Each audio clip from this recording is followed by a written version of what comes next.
So Nina Zetchus is the owner and founder of Luna Float, her town's first and only float therapy wellness center. She's also an account manager at Vancity Chilliwack Community Branch. She recently accepted a role as an indigenous community panel member for the Vancouver Foundation. She has worked for Vancity for over 10 years, starting out as a bank teller in the fall of 2006 and worked her way up to an account manager role. She even facilitated financial literacy workshops, Vancity's Each One Teach One and Each One Grow One workshop series. Inspired by the entrepreneurs she helped, Nina opened her business Luna Float in 2017. Nina, welcome, and please tell us about your business. Yeah, I'm enjoying wearing multiple hats here, and it's a pretty interesting story if I do say so myself. I worked for Vancity Credit Union for ten years. Um, and yeah, by the end of it, I was working with entrepreneurs and small businesses. I was facilitating the workshops for financial literacy, and I love the passion of entrepreneurs. Like they're so passionate, and I was able to be that kind of conduit for them, help them realize their goals. I had a lot of other things going on in my private life. I had a lot of stress, um, and actually was dealing with some anxiety, and just looking for different ways to get healthier. I had a lot of stress-induced illnesses, and that's actually what made me look into float therapy. My first float therapy session was in Vancouver, and it really had helped me and kind of opened a whole new world for me. Um, I was more into like kickboxing and playing roller derby to de-stress. So this was really just finding the calm in the chaos and slowing down and practicing mindfulness and all that stuff. But it wasn't for a couple years of discovering float therapy as something kind of like a tool in my toolbox, my mental health toolbox, that I thought about actually opening my own here in Chilliwack, which, for people who don't know geographically, we're about, depending on the weather, and right now we're actually experiencing some floods and are unable to even access the highway to get to Vancouver. But if I was able to, it would be maybe about an hour and a half drive. So not kind of what you want to do after a nice relaxing float therapy session. My partner, business partner and life partner as well, very entrepreneurial. He co-owns a pizza place here, and I just started. I guess it's like kind of a bug. Like it bit me. I was like, I need change. I want to try something different, but I didn't really know what I wanted to do. I had a degree in finance and accounting. I had worked at a bank or a credit union, Vancity, for 10 years. I felt kind of pigeonholed. Like I wasn't quite sure, what I would be able to do as a business.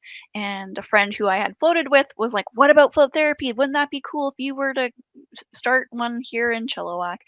And it is a small town, so I went back to my roots and I did what I do best, and I started working on a business plan, how I used to tell other people and help facilitate that process for them. It's a lot easier to tell someone to do it than do it yourself, I'll say, but it was a real good experience. And we've been open for 4 years now, and it's been a wild ride these last 4 years. We've added a new service each time. So float therapy is my passion. It truly is. It's also known as sensory deprivation. There's a lot of different potential benefits for it, but I'm just really grateful to be able to provide that health and wellness to my community. We brought in a NeuroSpa chair. They're manufactured in Canada, and they're kind of like a massage chair, but add lights and music and acoustic vibration. It's very interesting. Yeah, so here's a great picture to kind of show. So float therapy, you're lying in 1,100 pounds of Epsom salt soaked water, deep meditation, just super relaxing physically and mentally.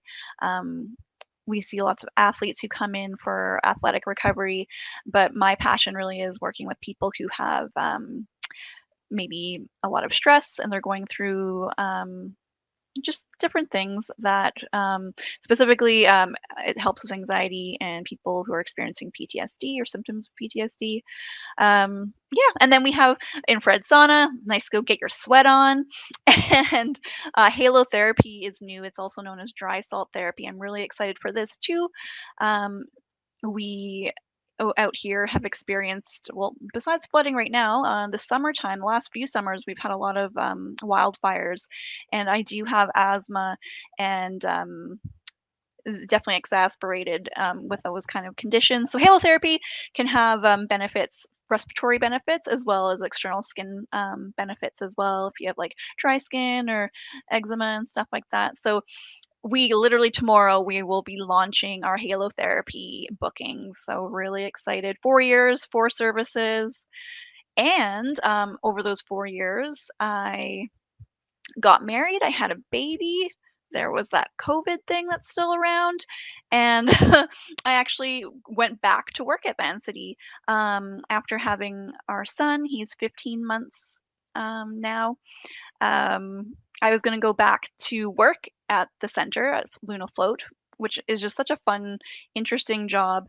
But my amazing staff really like picked up a lot of shifts and they were running the space just beautifully. And so I just backed off, let them do their thing. But I like to be busy, and so I went back to work at Vancity Credit Union because they're a lovely organization, and yeah, just finding that work life balance. And at least now I have a float center that I can go to and you know, rest and relax and recharge.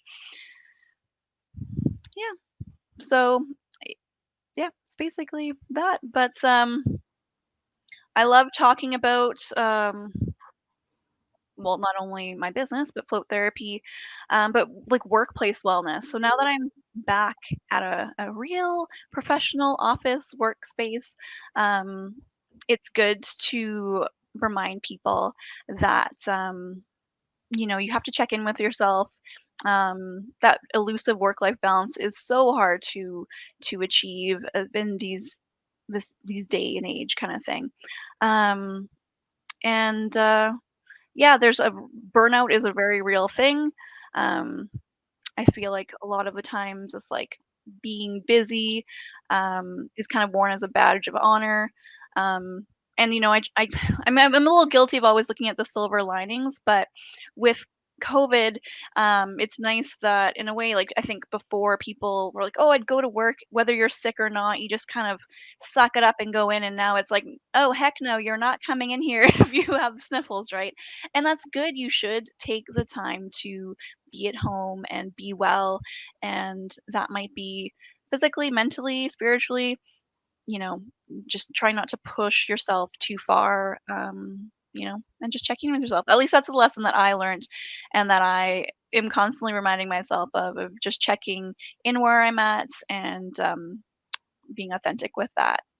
So, yeah, I'm pretty excited. And I just recently took another financial literacy training course through Vancity, so hopefully we'll be able to get out in the community um, again and share that knowledge. Thank you so much. Well, wow. I mean, talk about the challenges of starting a new business, being a mom, getting married. Like that's an achievement in itself. So congratulations on all that. Now, one question that comes to mind is, one thing I've noticed, people are talking more and more about wellness, especially after the pandemic. People are focused more as they're more health conscious. But before that, as you said, like people did not did not really pay attention to these things as much. So did you have to like educate people? How did you market float therapy, which is a new concept? People don't really know about it. So how did you tackle that challenge of educating people and sort of telling them about the benefits of what you're offering? It's a great question, and it's still very much our primary energy goes towards, because I think about myself. I live 2 minutes away from our float center. I can float anytime I want for free. So there's a lot of barriers removed for me. Yes, I'm a newish mom. And there are times like I work optimally if I can float twice a month at least, kind of like every other week. But I skip one, then I skip the next one. Now it's been a month and a half. I'm getting irritable again. And you know, I can see that happening. It's so hard to make the time, and so our goal has always been slow organic growth. word of mouth. So we do get a lot of referrals from counselors, physiotherapists, again, we're big into collaboration, not competition, and so we get referrals from other float centers around BC, as well as um, complementary services like massage, like RMTs or chiropractors and stuff like that. So it's a community. It takes community and other people who hype us up, who share, like, you know what, I thought this might be a unique experience. I wasn't quite sure if it would be for me, but this is what happened. And then they share Mm. their stories. And when people are like authentic and be seen and tell people their stories, that's the best marketing I could ever ask for, really, right? Yeah. And But still then hard. yeah, I can imagine. And then as you said, like those stories of personal experience is what sort of drives you, drives the clients. But I think one thing I heard from you was that your own personal experience must have motivated you to share this with others Mhm. as well, right? Exactly. I like very, very long story short, but 10 years ago, I was like 26. Doctor wanted to put a pacemaker in me, put me on lifelong medication to lower my heart rate, and this was Mm. all just stress-induced illnesses. So, yeah, very passionate about it. And when I was working in the center, I was able to share my story and really connect with people. And Mm. yeah. Yeah. So I think that is another sort of theme that is emerging, that once you really find your passion or something that that is near and dear to your heart, that is one of the key ingredients for success in entrepreneurship, because entrepreneurship is not easy. And when the going gets tough, if you're passionate about it, then you can find a way. If you're not passionate about it, then you sort of tend to give up. Yeah, you always have to kind of come back to your why. And I mean, over the last 4 years, there's been definitely a lot of opportunities for me to reflect, like, Mhm. what am I doing this, and but yeah, it channels you, it brings you back to kind of Yeah, grounds you when you're like, this is why, yeah, yeah. and it makes And it then feel like it's bigger than you. you one thing that you mentioned was that your team is handling the operations more and more. Mhm. How difficult is it to let go of the control as an entrepreneur? Ooh, that's a huge or like, can you read my mind right now? Delegation has been one of my biggest lessons to learn, but Mm. I think and even just being a manager or, like, an owner, a boss of someone else, was a learning curve in itself, but I've been super fortunate. I feel like I lucked out. Everyone who's come through our door as staff have been really special people, and, yeah, I mean, I picked a really good one, so it makes it a That's lot good. easier, but it's Mm. still very much an ongoing lesson that I have to learn. Mm. Yeah, no, absolutely. Like a delegation. Plus, I think that is one thing that I also find successful businesses are always built on teams which are collaborating well, and Mhm. they are self sort of motivated. So that's great. A couple of questions from the audience. Has Have your priorities changed from when you first started, particularly post pandemic, and are you pivoting your goals? Mm, we were very fortunate because with the pandemic, so we were closed for only a couple of months. We closed a couple days before we like had to, and we opened a couple weeks after we were allowed to. We needed to kind of just catch our breath and get our bearings and before we felt safe to reopen.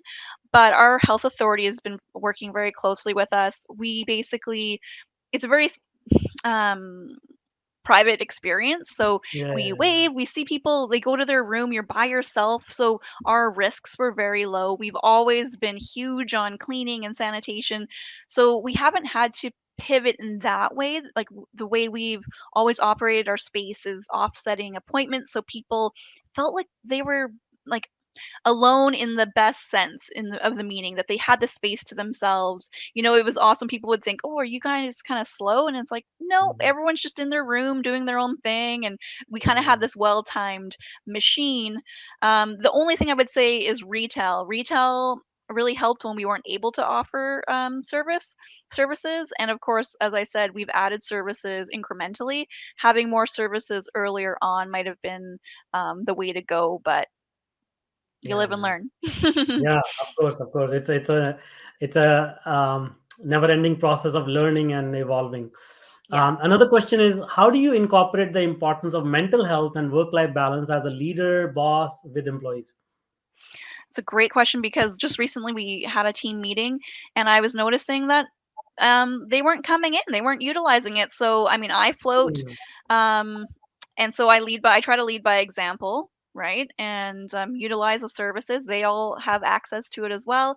And I don't know if it was just a light bulb or a little bit of a nudge that they needed, but mhm. 2 out of my 4 staff immediately booked, like, all services. They were having, like, Right. kinda spa days, and I was like, "Heck yes, like, you need to check in with yourself, you need to recharge," and, it's a Yeah, pretty I like to think of it as a relaxed job. It's a really nice space to be in, but, yeah. you got life and everything else going on, you need to take the time for yourself, so Yeah. I think that is one of the reasons why you have got a dedicated team, because it seems like as a boss you care about their wellness, and which is yeah. reciprocated in their hard work. So that's great.